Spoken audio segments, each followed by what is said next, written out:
प्रचंड गर्दी होती तरी याची व्यवस्था झाली पाहिजे म्हणून मालक गाडीत गेला, खिडकीजवळची जागा पकडून दिली, खिडकीतून हात काढून या पाहुणे या पाहुणे या पाहुणे या पाहुणे, गाडी सुटली.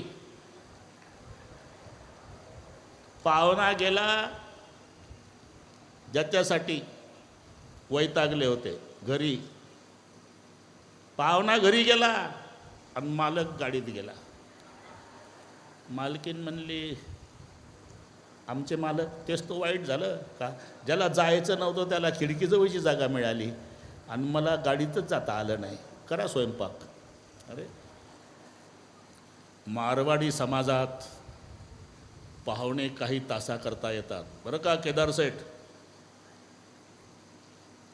दुसऱ्या दिवशी जर मारवाडी समाजातला पाहुणा थांबला, नवीन आलेल्या पाहुण्याची व्यवस्था या कालच्या पाहुण्याला सांगता, आमच्या यासाठी आता नाश्ता आण, पाणी आण. पाहुणा शिळा झाला कालचा.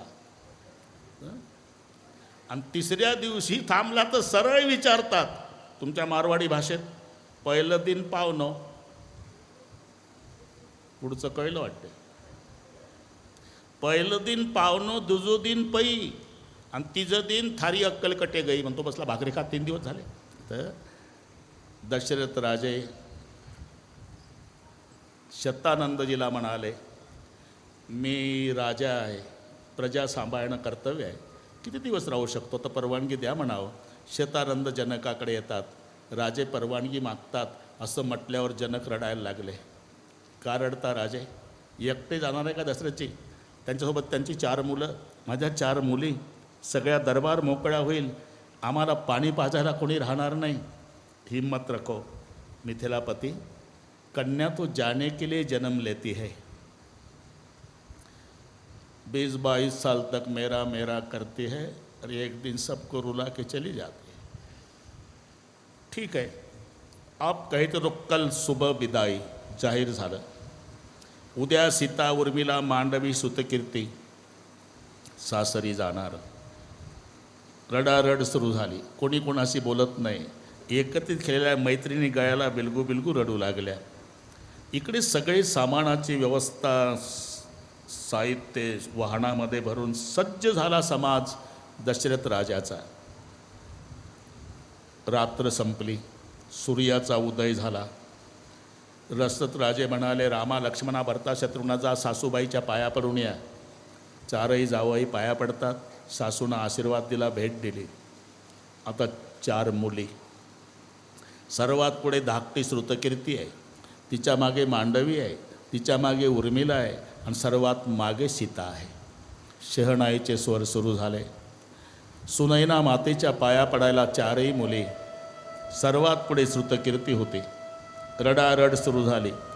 श्रुतकीर्तीनं आईच्या पायावर डोकं आपटून दर्शन घेतलं. जा रही माँ ससुराल, 4 बहिने एक साथ जा रही माँ, सुखी रहो बेटे, हमारी चिंता मत करो माँ, लेकिन मेरे पिताजी रुद्ध हो गए माँ, पिताजी की तबीयत का ख्याल रखना माँ. मांडवी पाया पडली. माँ जा रही ससुराल, बेटी सुखी रहो, हमारी चिंता मत करो माँ, लेकिन मेरे पिता ने 4 दिन से भोजन नहीं किया माँ, पिताजी भोजन नहीं करेंगे तो पिताजी की तबीयत बिगड़ जाएगी माँ, पिताजी की तबीयत का ख्याल रखना माँ. उर्मिला, माँ जा रही, सुखे रहो बेटे, हमारी चिंता मत करो माँ, लेकिन 4 दिन से मेरे पिताजी दीवार पे सर पटक पटक के रो रहे माँ, रोते रोते पिताजी की तबीयत बिगड़ जाएगी माँ, पिताजी की तबीयत का ख्याल रखना माँ. कन्या जब घर छोड़ती है तो अपने बाप की भलाई चाहती है. कोणतीही मुलगी सासरी जाताना रडत असते, ते स्वतःसाठी नाही, आपल्या जन्मदात्या बापासाठी रडते. बापाचं तिचं निस्वार्थी प्रेम असते. सगळ्या घराची काळजी बाप घेतो, पण बापाची काळजी जन्मभर मुलगी घेते, हे लक्षात ठेवा. ती सर्व सहन करेल सासरी गेल्यावर, पण बापाचा अपमान तिला सहन होत नाही. सोमनाथ भाऊ, मग उभी राहते. बरं का सासूबाई, एक दिवस रॉकेल वटून पेटवा मला सगळ्या परिवार, पण खबरदार कधी माझ्या बापाचं नाव काढलं तर नाही सहन करत. बापाचा अपमान